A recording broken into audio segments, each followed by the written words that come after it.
Hello everyone, I am मोहित भाटी। हम लोग आज इलेक्ट्रोस्टैटिक्स के नेक्स्ट वीडियो पर आ गए। गॉसो चल रहा था, बहुत सारे एप्लीकेशन कर चुके हैं, कुछ बचे हुए एप्लीकेशंस हैं। Let's continue from there, right? Okay. एक electric field inside cavity topic है। एक चार्ज्ड स्फीयर है, वॉल्यूम चार्ज स्फीयर है, और अगर ये वॉल्यूम चार्ज है तो obviously it must be a non conductor, it must be an insulator. क्योंकि भाई कंडक्टर में क्या होता है जानते हैं अपने, सारा चार्ज सरफेस पर रिसाइड करता है। तो अगर चार्ज वॉल्यूम में है और जो चार्ज जहाँ पे वहीं पे अगर स्टिक करके रखा हुआ है वहीं पे ही है, मूव नहीं कर रहा है, मतलब these must be bounded electrons, these must be bounded electrons. और ये इलेक्ट्रोस्टैटिक कंडीशन में भी है।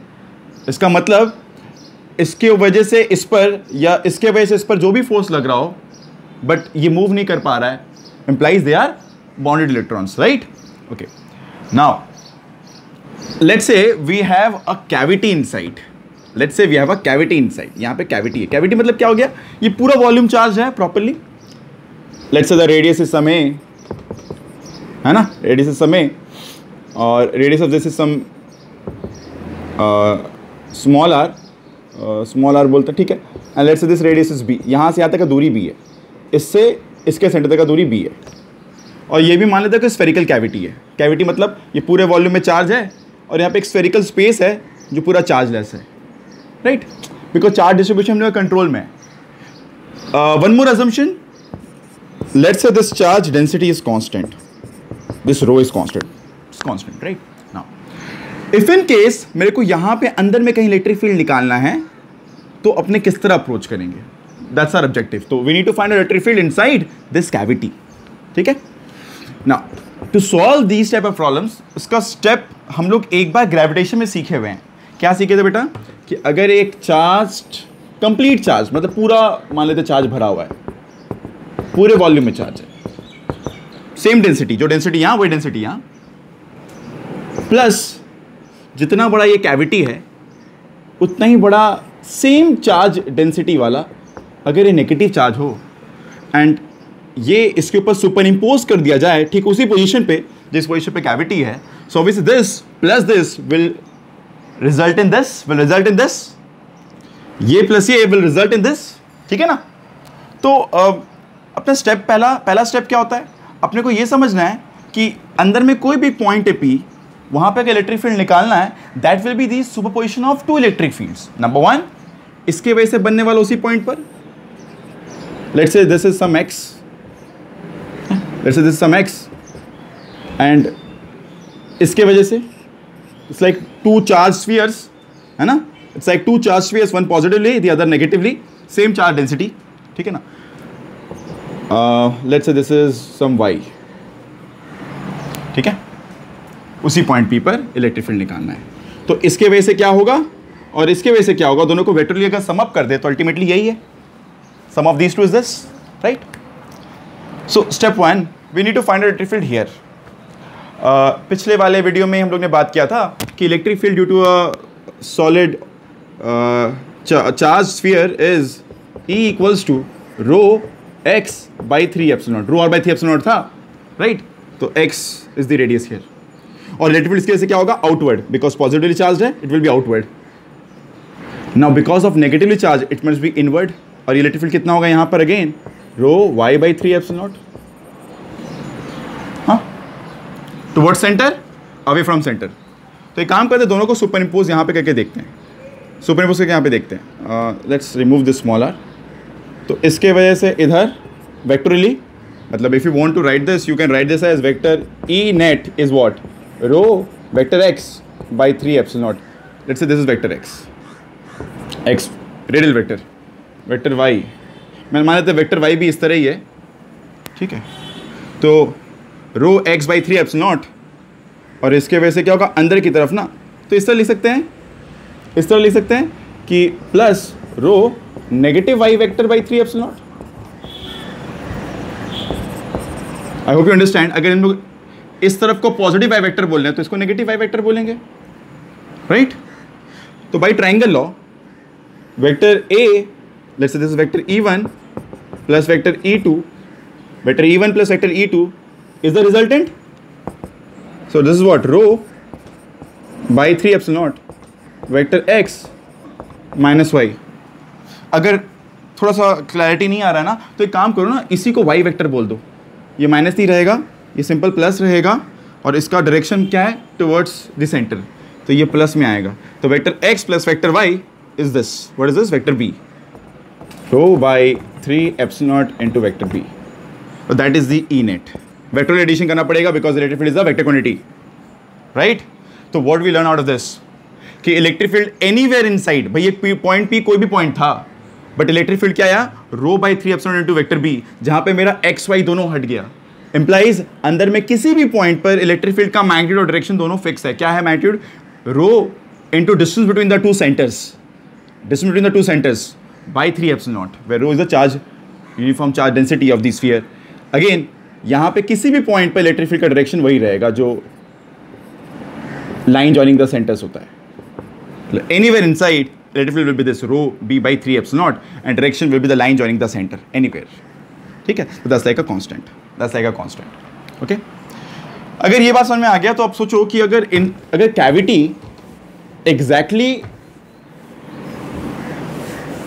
सेंटर पर ओवरलैप करता, मतलब ये अगर एक चार्ज डिस्ट्रीब्यूशन है और लेट्स से कैविटी का सेंटर और स्फीयर का सेंटर ओवरलैप करे, कॉन्सेंट्रिक बोल सकते हैं, कॉन्सेंट्रिक हो, तो क्या होगा, distance between the centres is zero here, so electric field inside here must be zero, ठीक है ना। हालांकि इस पर बहुत सारे और भी एप्लीकेशंस हैं और भी बहुत सारे तरह के प्रॉब्लम्स बनते हैं, but no knowing this will help you to understand some bit of it कि why even in this volume charge density case there is electric field and there is electric field zero here, because इसी का एक special case ही हो गया ना, centre overlap कर रहा है तो distance between them is zero, या फिर कॉन्सेंट्रिक में क्या होता है, जीरो हो गया डिस्टेंस, तो electric field will be zero here, right. Let's proceed with our next application. तो और भी कैविटी प्रॉब्लम पे बात करने वाले अपने, इसी का सबसेट आगे चल के इलेक्ट्रोस्टैटिक शील्डिंग हम लोग को समझने में हेल्प करता है। कैविटी प्रॉब्लम बहुत ज़रूरी है सीखना बढ़िया से, बिकॉज बहुत सारे टॉपिक है जैसे इलेक्ट्रोस्टैटिक शील्डिंग पर बेस करके आते हैं, वो सब समझने में बड़ा आसान रहेगा, तो हम लोग उस पर बात करेंगे, बट उसके पहले और भी एप्लीकेशंस पहले कर लें, ठीक है। लेट्स से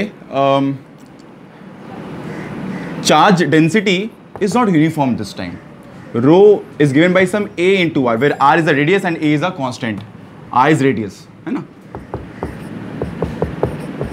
r is radius, spherical charge distribution ही है ना, स्फेरिकल चार्ज डिस्ट्रीब्यूशन ही है, various are charge density is given by this. We need to find out, number one, electric field at a distance small r, at a distance small r, let's say total charge is capital R, मतलब total radius is capital R, ठीक है, at a distance small r, where small r is less than capital R, small r equals to capital R and small r greater than capital R, ठीक है। Routine problem, again routine problem, ये तीन तो हमेशा ऐसे ही निकालते हैं, but इस बार नॉन यूनिफॉर्म चार्ज डेंसिटी है, rho is equals to a r. तो स्टेप 1 और the question part 1 is small r less than capital R पे इलेक्ट्रिक फील्ड निकालना है, तो कहीं अंदर में निकालना है। चार्ज इस तरह यहाँ पे पूरा डिस्ट्रीब्यूटेड है, ठीक है, अंदर में कहीं यहाँ पे निकालना है, तो क्या करेंगे भाई, E into 4 pi small r square, E into 4 pi small r square, क्योंकि भाई electric flux is equals to charge inside that area, तो भाई अंदर कितना चार्ज है, बाई एप्सिलॉन नॉट करना है। अब ये चार्ज इनसाइड कितना ही फाइंड आउट करते हैं, इसको स्मॉल क्यों लिखते हैं, एंड विल हैव अजम्पशन कि कैपिटल की पूरे चार्ज को बोलेंगे, what is small Q, okay. Let's say हम लोग अंदर में कोई भी एक शेल को एज्यूम करते हैं और उसका एक थिकनेस लेते हैं dr, दूसरे मार्कर से देखते हैं, शायद क्लियर नहीं हो रहा होगा डायग्राम। ये अंदर में हम लोग एक रेडियस r पे गए और ये थिकनेस है dr, this thickness is dr, I hope अब क्लियर होगा, है ना, ये dr है। और इधर में कितना चार्ज होगा, अपने इसको ट्राई करते हैं फाइंड आउट करने का। अगर ये वाला चार्ज निकल गया जितना इस थिकनेस में है, अब अगर अपने सबको इंटीग्रेट कर दें तो टोटल चार्ज निकल आएगा। इंटीग्रेट करेंगे गिवन लिमिट 0 से लेके जहाँ तक का भी निकालना है, ट्राई करते हैं। तो ये कितना होगा, ये वाला एरिया कितना है, सिर्फ 4 पाई स्मॉल आर स्क्वायर, ये वाला एरिया है ना. Let's say this is some radius small r. यहाँ को स्मॉल आर बोल दो, यहाँ को स्मॉल आर तो वेरिएबल है, ये कोई स्मॉल आर है. थिकनेस कोई डी आर. तो 4πr² into d r is what volume into density, volume charge density. तो rho is not a constant, तो we should write rho is equals to a r. Let's write this. What is this? Charge per unit volume into the volume. और हम लोग इस तरह क्यों लिख रहे हैं, हमको पता है कि अलग अलग आर पर अलग अलग रो है, तो ये आर पर जाके इतना छोटा मूवमेंट किया, डी आर इतना छोटा है कि थ्रू आउट दिस रीजन लगभग रो हम लोग ए आर बोल ही सकते हैं, कांस्टेंट बोल सकते हैं इस थ्रू आउट द रीजन, इस पतले से रीजन में. ये डी आर इतना छोटा थिकनेस है कि यहाँ से अगर यहाँ तक है कुछ खास चेंज भी नहीं हुआ ना. इफ़ आई वॉन्ट टू, ये डी क्यू था हम लोग का, तो ना if I want to get net q, तो यहाँ पे इंटीग्रेट करना पड़ेगा. कहाँ से कहाँ तक? 0 से लेकर आर तक. तो ये पूरा एक्सप्रेशन है. Charge per unit volume into the volume. To get the net we have to integrate it from 0 to r. ये इस शेल का चार्ज है. इस शेल में कितना चार्ज है, मान लो यहाँ से लेके कोई भी पॉइंट तक निकालना, तो 0 से लेकर स्टार्टिंग फ्रॉम सेंटर इस तरह शेल पर शेल पर शेल करते करते वहाँ तक चले जाएंगे जहाँ तक का भी निकालना है. ठीक है. Given this all inside, this all less than capital are, तभी बात कर रहे हैं. बिकॉज टोटल का फिर क्या होता है, 0 से कैपिटल आर के खत्म हो जाता. Now what is this? 4π बाहर, a बाहर, integration of r³ dr. Now what is integration of r³ dr is 4πa 0 से r तक ना. तो this will be like what? r to power 4/4, upper limit r, lower limit 0, right. तो 4πa r to power 4/4, upper limit r, lower limit 0, तो वही रह जाएगा. इतना एक्सप्रेशन वापस लिख के फ़ायदा क्या, बस ये लिख के छोड़ देते हैं. 4πa r to power 4/4, 4 cancel हो गया. πa r to power 4 will be the formula for charge. ठीक है ना. यहाँ पर आते हैं, तो E into 4πr² equals to πa r to power 4/ε0, pi cancel, r² एक स्क्वायर गया, क्या बचेगा? E equals to AR²/4ε0 is the electric field at any r where small r is less than capital R. In case r equals to r पे निकालना होता, तो let's this was case 1, let's talk about case 2. तो E into 4π capital R², charge कितना होगा भाई? 0 से capital are लगा दो लिमिट यहाँ पे, क्योंकि चार्ज तो बताया नहीं नेट, तो यहीं से निकालना पड़ेगा. 0 से कैपिटल आर, तो pi a r to power capital R to power 4 होता है. तो क्या हो जाएगा? Pi a r to power 4 by ε0. This r² cancel, E equals, ये pi cancel, E equals AR²/4ε0, right. और कहीं भी आउटसाइड निकालने अगर बोल दे, अब कहीं भी आउटसाइड निकालने बोल दे, तो चार्ज इनसाइड तो बदलेगा नहीं. पाई r टू पावर 4 से ज़्यादा तो होगा नहीं चार्ज. तो एनीवेयर आउटसाइड, मतलब case 3 for r less than capital R, E into 4π small r², मतलब समझ आ रहा है, कहीं यहाँ से कहीं यहाँ पे निकालने बोला गया इसके वजह से. So let's see, E into 4π r² equals to, what is the charge inside? अभी भी लिखे थे पाई a r टू पावर 4. समझ आ रहा है कि नहीं आ रहा है? ठीक है, अब क्लियर होगा अभी तक. टोटल चार्ज तो पाई r टू पावर 4 ही है. अब इसके बाद तो चार्ज है नहीं, बाई ε0, यहीं तक चार्ज है ना, तो यहीं तक का चार्ज, इसके बाद तो बदल नहीं रहा, चार्ज नहीं है, तो भाई Q by ε0 equals to flux. So what is the result? E is equals to a r to power 4/4ε0 r² is the formula, right? ये अपना हो गया formula, a r to power 4/4ε0 r².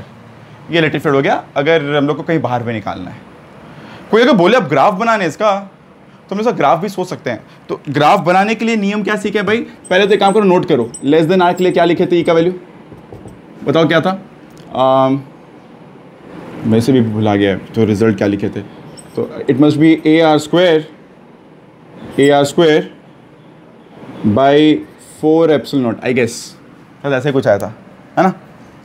और केस नंबर 2 था E is equals to R equals to R के लिए E equals to AR² by 4 epsilon naught, यही हुआ था आई गेस, है ना। तब तो 4 पाई कैपिटल R² हुआ था, तो पाई कटा था और 4 नीचे चला गया था।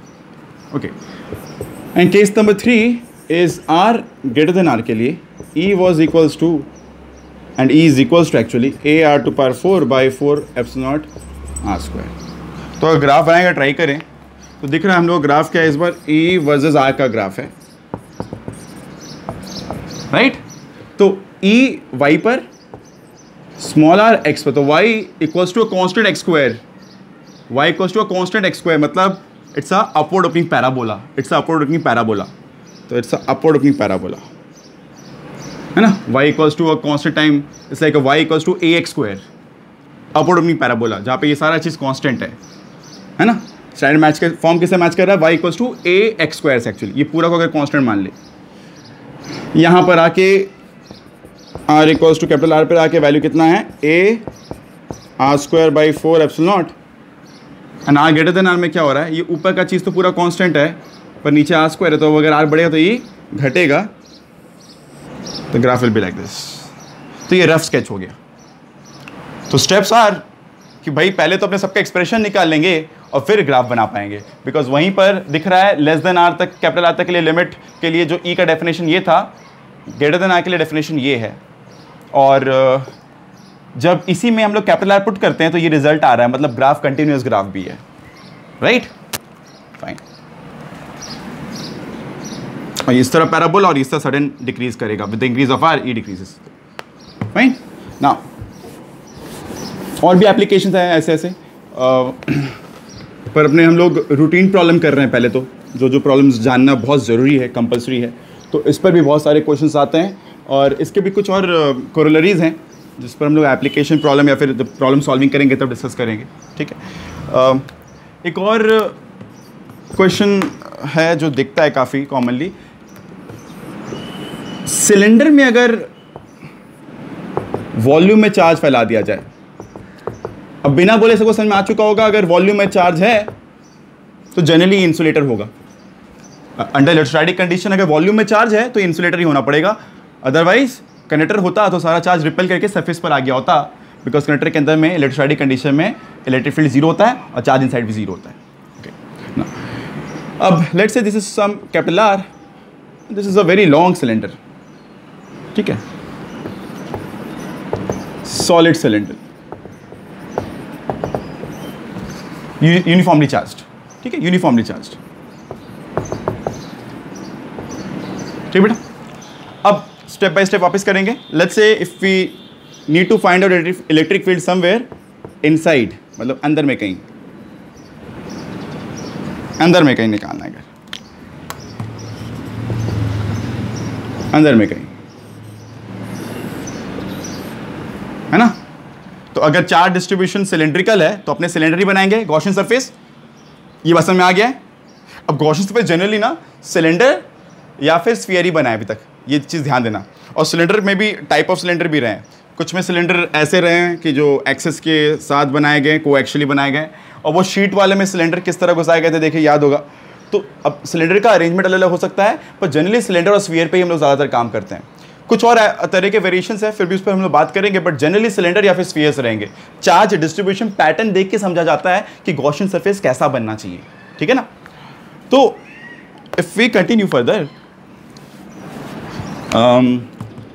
E इंटू गॉसेस लॉ से फ्लक्स ना, तो E into 2πRL, let's say ये हम लोग का गॉसियन सरफेस है, ये इनफाइनाइट लॉन्ग सॉलिड सिलेंडर है। फाइनाइट नहीं लेते हैं क्योंकि फाइनाइट में क्या होता है, फिर इलेक्ट्रिक फील्ड कोई ना कोई हो सकता है कि कहीं निकाल रहे हो तो कोई कॉम्पोनेंट नीचे की तरफ रह जाता है या ऊपर की तरफ रह जाता है। तो इनफाइनाइट से क्या होता है ना, सिर्फ अवे रेडियल कॉम्पोनेंट बचता है, क्योंकि सिमेट्रिकल हो जाता है एक तरह से अगर इनफाइनाइट है, मतलब we don't need to bother about कि क्या अलॉन्ग द एक्सिस कोई कॉम्पोनेंट बच रहा है कि नहीं बच रहा है, इसलिए जनरली इनफाइनाइट ही लिया जाता है ना। तो E into 2πL is the flux through this is equals to charge inside, तो रो, तो बेटा समझना है इस बार वॉल्यूम में चार्ज है, ये पतला कोई लाइन नहीं है, वॉल्यूम चार्ज डेंसिटी है, तो रो इनटू, और कांस्टेंट है, लास्ट टाइम का तो वेरिएबल था बोल के हम लोग को वहां पे इंटीग्रेट करके लाना पड़ा एक्सप्रेशन को, ये तो कांस्टेंट है। तो charge per unit volume into this volume, कितना है volume, pi R square into L, that's the volume this cylinder, by epsilon naught, pi pi cancel, एक R cancel, L L cancel, सही है ना। ये कर्व सरफेस ऑब्वियसली पता होगा, flux इस तरह ही जा रहा होगा, इस तरह जा रहा है फ्लक्स, है ना, इससे पार नहीं कर रहा और इससे भी पार नहीं कर रहा, इसमें स्लाइड कर रहा होगा। तो what is E is equals to rho R by 2 epsilon naught. समझ रहा है, ये 2 नीचे आ गया, पाई आर एल कट गया, पाई आर एल कट गया, एक आर बच गया। ठीक है, let's talk about case number 2। Case number two क्या होगा, when R is equals to capital R equals to पर। ठीक, इसके ऊपर से गॉसियन सरफेस बनाएंगे फिर।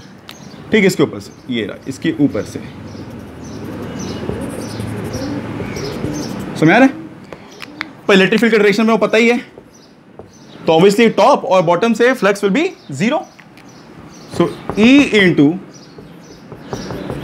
2 pi R L is the flux to this curve, इस वाले कर्व से जो फ्लक्स पास कर रहा है, प्लस 0 क्योंकि यहां से फ्लक्स 0, यहां से भी flux 0 is equals to charge inside कितना है, rho into pi R square L, है ना। इस पूरे वॉल्यूम में चार्ज कितना है, इस वाले वॉल्यूम में, इस गॉसियन सरफेस के अंदर कितना चार्ज है, charge point volume into the volume by epsilon not. तो नाउ दिस पाई कैंसिल्स, एक आर और एक आर कैंसिल, राइट, ये एक एल वापस एक एल कैंसिल, तो E again is rho R by 2 epsilon naught, look alike, right, look alike. ये स्मॉल आर था और ये स्मॉल आर करते करते कैपिटल आर बन गया। ठीक है, मतलब ग्राफ कंटिन्यूस रहेगा, है ना, स्मॉल आर में कैपिटल आर पुट कर दे तो ये बन जा रहा है, तो मतलब यहीं से मूव करते हुए ग्राफ कंटिन्यूसली यहीं पे पहुंच जाएगा। अगर अब आउटसाइड बात करें, when R is greater than R, मतलब कहीं बाहर थोड़े दूर पर, तो यहाँ से पास करता हुआ गॉसियन सरफेस इमेजिन करो, है ना, दिख रहा है ना, थोड़ा सा क्लमजी सा हो गया बट समझो। इलेक्ट्रिक फील्ड इस तरह ही पास करेगा, है ना। नाउ E इंटू, ब्लू से क्यों लिखें, ब्लैक से लिखते हैं, E इंटू क्या होगा, 2 pi small R into L, है ना, curve surface length, curve surface area pardon, 2 pi R into L, top से और बॉटम से कुछ फ्लक्स पास नहीं कर रहा है, is equals to rho into charge point volume, पर चार्ज तो सिर्फ अंदर में है, तो पाई आर स्क्वायर एल ही लेंगे ना, अंदर वाला ही ये वाला लेंगे वॉल्यूम, तो ये एल कैंसिल, पाई और पाई कैंसिल, अब small R capital R square तो कैंसिल होगा नहीं, तो E will be rho into R square by 2 epsilon naught into small R. समझ। अब अगर वापस ग्राफ बनाने का बारी आए, दिख रहा है ना, ये आराम सॉल्व हो गया, ग्राफ बनाने का बारी आए तो सारे एक्सप्रेशंस को नोट करके रखो। इसके पहले मैं भूल जाऊं तो एक काम करते हैं भाई, इस ग्राफ सारे एक्सप्रेशंस को ना अपने यहाँ पे लिख के रखते हैं, जो भूल जाता है भाई हम। Rho R by 2 epsilon naught, results ना फटाफट डिराइव करना जब एक बार सीख जाओगे ना, तो इतने रिजल्ट्स याद भी नहीं करने पड़ते हैं, और याद होगा जब बहुत सारे एप्लीकेशंस करोगे पर्टिकुलर टाइप की। अब वो ऐसा नहीं सकता कि हम लोग सब टाइप पे बहुत सारे एप्लीकेशन देख ले, बहुत सारे नए क्वेश्चंस भी एग्जाम में दिखेंगे जो देखते ही स्ट्राइक करेंगे कि कैसे किया जाए, तो हम लोग सॉल्व करके भी निकालते हैं। सारा फॉर्मूला याद हो ऐसा ज़रूरी नहीं है, ठीक है ना, बट तरीका ज़रूर याद होना चाहिए कि अगर इस तरह का चार्ट डिस्ट्रीब्यूशन तो गॉसियन सरफेस कैसा बन रहा है। नंबर 3 क्या है, E equals to rho R square by 2 epsilon naught into small R. ठीक है ना, सारे एक्सप्रेशंस रेडी, रेंज अपने को पता है, पहला वाला कैपिटल आर से कम के लिए, दूसरा वाला कैपिटल आर पर, और तीसरा वाला कैपिटल आर से बड़े के लिए। तो अगर ग्राफ बनाते हैं, इसका ग्राफ बनाते हैं E वर्सेस स्मॉल आर का, तो ग्राफ कैसा बनेगा। तो बेटा अगर E को y बोल दो, ये पूरा m है, तो y इक्वल्स टू mx, मतलब straight line passing through origin. ऐसा पर कब तक, ये था r लेस देन r के लिए, ये r इक्वल्स टू r। जो बच्चे लोग फंक्शंस पढ़ते होंगे उनको पता होगा ना, रेंज पर डेफिनेशन अलग अलग होता है, तो इस रेंज के लिए डेफिनेशन है E का, इस पर ये है, और ये क्या है, ग्रेटर के लिए। तो अब क्या हुआ, इक्वल्स टू पे रो आर बाई 2 एप्सिलॉन, जिससे थोड़े पहले मैंने बोला था भाई कि देखो स्मॉल आर पे अगर इक्वल्स टू कैपिटल आर डाल दोगे तो ये बन जा रहा है, मतलब ग्राफ कंटिन्यूस है। ठीक, यहीं से सीधा यहाँ पहुँच रहे हो, अब इसके बाद देखो, ये पूरा तो कांस्टेंट है पर ये नीचे है, अगर ये बढ़ेगा तो ये वैल्यू घटेगा। तो जब ऐसे होते हैं भाई तो ये रेक्टेंगुलर हाइपोबोला बनता है, याद है ना, E into R is a constant, P into V is a constant, याद करो। तो शेप कैसा होगा, रेक्टेंगुलर हाइपोबोला। तो ग्राफ इस तरह डिप करेगा नीचे। सोचो when r tends to infinity, E tends to 0, तो ग्राफ इस तरह बनेगा। तो आई गेस ग्राफ बनाने का आइडिया क्लियर हो चुका होगा लोगों को। ये जो स्केचिंग है, ये जो ग्राफ प्रेजेंटेशन कर रहे हैं बेटा, ये डिपेंड करता है कि अपने पास क्या क्या एक्सप्रेशंस है, उसको लेके हम लोग पार्ट बाय पार्ट काम करते हैं।